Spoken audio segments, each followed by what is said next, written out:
It is Sofa Series Day for Makeover May, and I am going to bring you a couple more sofa examples so that when you're trying to decide how to place artwork, how to size artwork above a sofa, which is our most frequently asked wall to place artwork over, you'll know how to do it. So in today's Makeover May series, we're going to look at Aimie's room right now.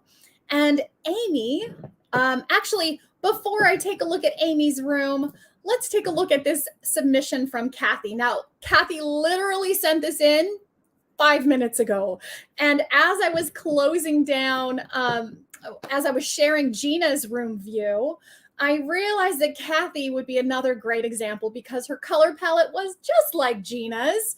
And so I wanted to pull in one of my favorites from Gina's room and show you the difference. Now, do you see when you're looking at a long blank wall and you have a long sectional, do you see how much visual weight the ground is filling up? You've got a dark floor, you've got a large piece of furniture, and then you have a big blank wall above it.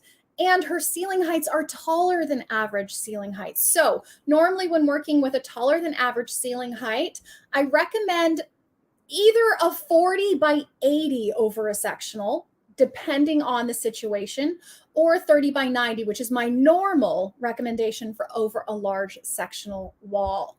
Now, for Kathy's room, I prefer the 30 by 90. And the reason is the sides of her room are fuller. And so if I were to fill also the top of her room, then it would all feel full.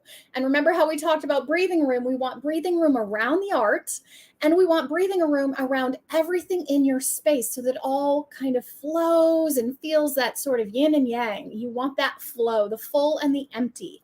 And so in Kathy's case, I do recommend a 30 by 90 instead of going taller, even though she has that extra space. And you see how beautifully that balances out the flooring or the sectional on the floor. And the color palette is the same as Gina's, that beautiful soft blue, the grays, and the rich brown tones. And so this image of Santa Barbara's pier at sunrise is a phenomenal pairing. So thank you so much, Kathy, for sending in that photo. We're going to jump over to Amy's wall.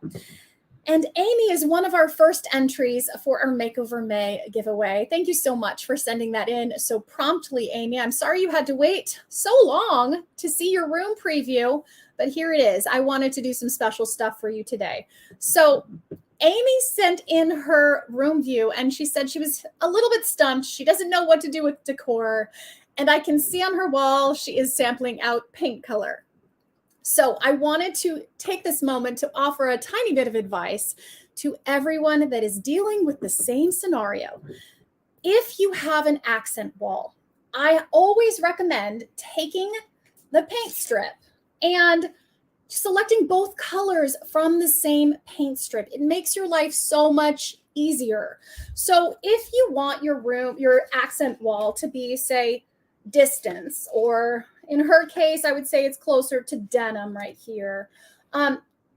If you want your accent wall to be this color, you're going to jump down 1, maybe 2 to be the other walls. Sometimes you could jump to 3. If you've gone really dark with it, you don't want to go too light because then it'll feel kind of like an off-white in comparison.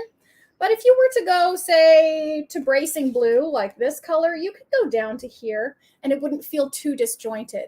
The main thing you want to do is to have all of the basic colors that create this color swatch to be the same. You don't want to jump between this palette and have a different intensity and different color mix, and then it's not going to match as easily.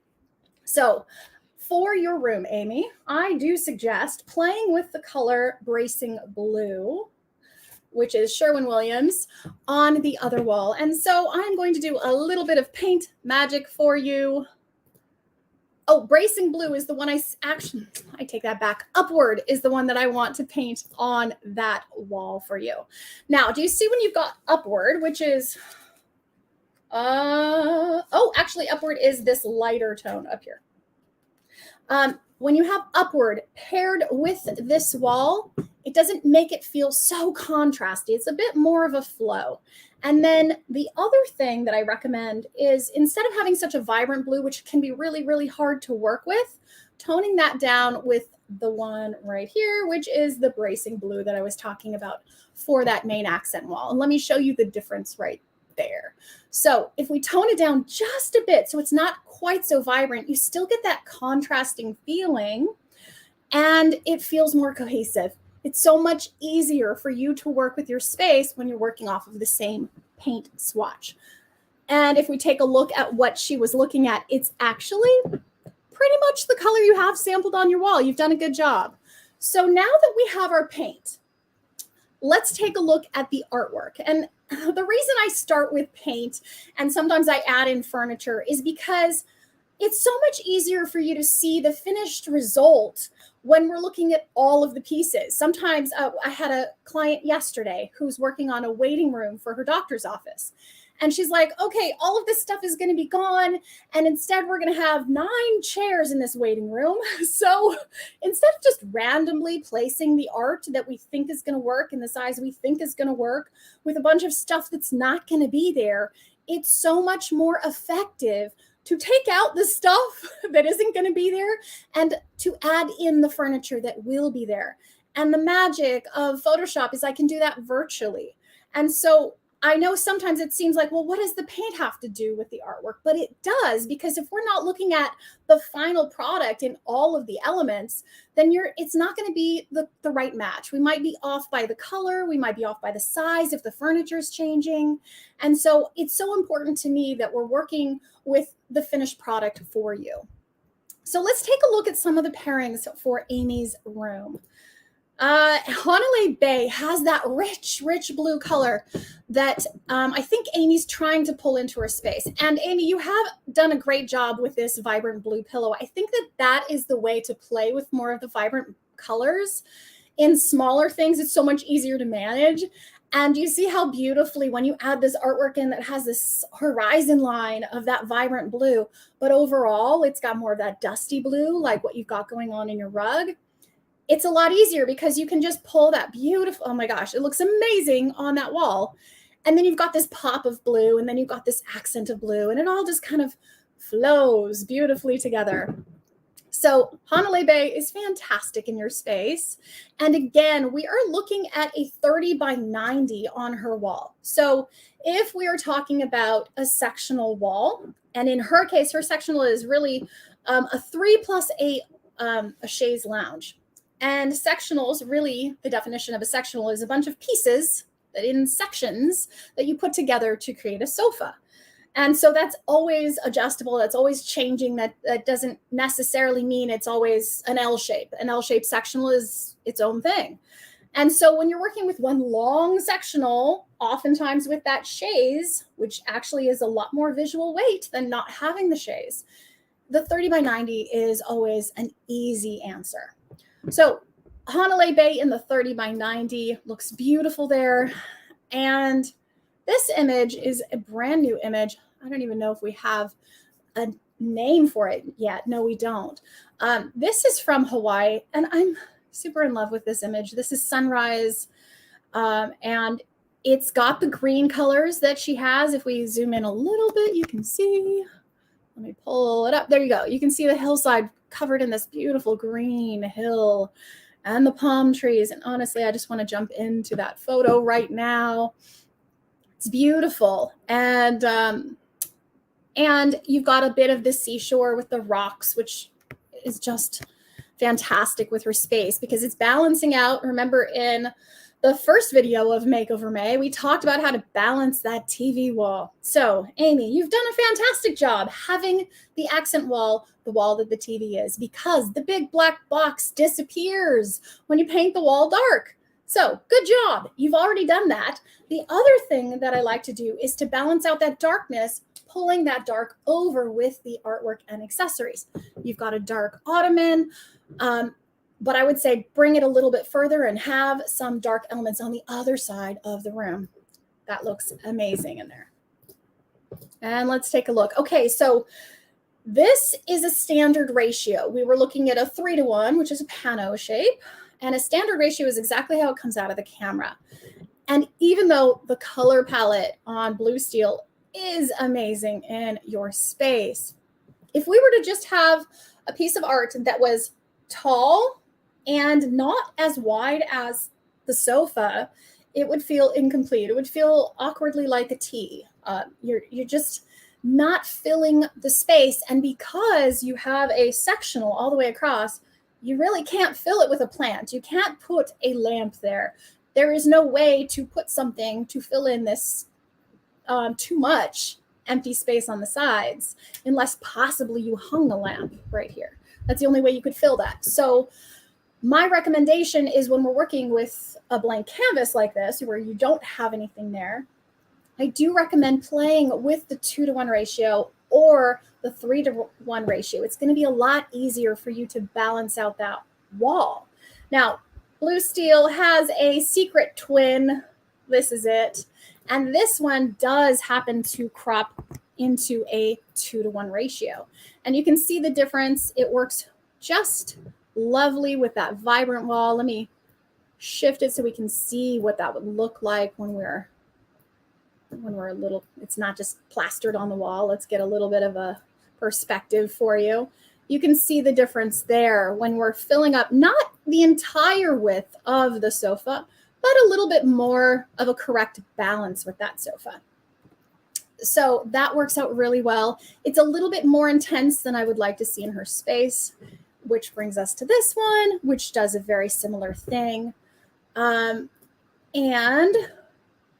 this one doesn't have as much of the rich blues as I would like to see in her space, but this one does. So Rocky Beach is phenomenal.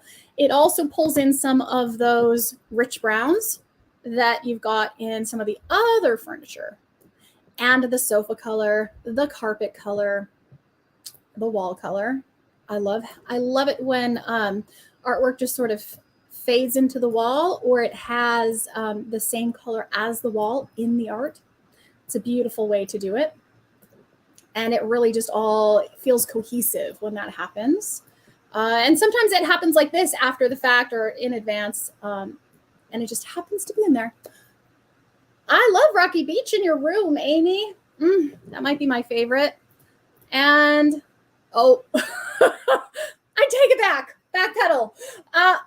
I think this one's my favorite. What do you think? Nepali Coast Delight is what I think it says there. Yes, Nepali Coast Delight. Oh, versus Rocky Beach. Those two are neck and neck, I have to say. I didn't think I would like anything as much as I liked Rocky Beach. And gosh, I do. I love it in your space. So those would be my top picks for your room, Aimie. I hope that the painting tips are helpful as you finish off this space. And let's see if I can add a little bit drop shadow so we can see what that looks like. Really, really beautiful. So when we're working with a 2-to-1 ratio over a long straight sectional, I recommend playing with a 40 by 80 wide, 40 tall, especially if you have tall ceilings, so like it looks like we have in here. And the way that Kathy's room is, she had tall ceilings as well. So if you have those tall ceilings, you can get away with the 40 by 80. Sometimes with standard ceiling heights, you can as well. What I recommend doing is playing with painter's tape and taping off those sizes and really looking at what that shape looks like on your wall. If you have to go down a size, 36, 72 is your next size down. And that is also a beautiful pairing for a sectional.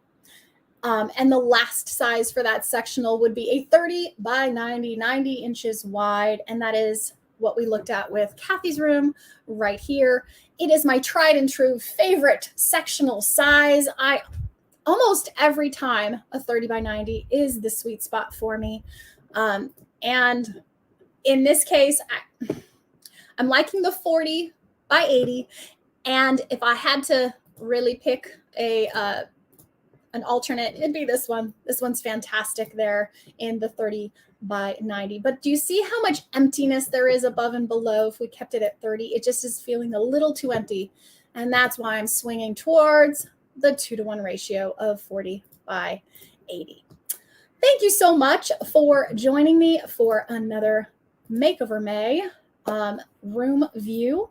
I hope that those tips on sizing for a straight sectional were helpful to you, as well as the secret tips on selecting paint when you're doing 2 paint colors. If you have not entered your room in Makeover May, then you better hurry up. It is the 26th. What do we have? 5 days left? We have 5 more days where you can send in a photo of your room where you would like artwork placed, and you will be entered to win $1,000 of Latitude's artwork of your choice. And you get to see a beautiful piece of art on your wall, no strings attached. I mean, win-win. Let's make it happen. Go ahead to latitudesgallery.com, click on Makeover May at the top, and send it in. Thanks so much.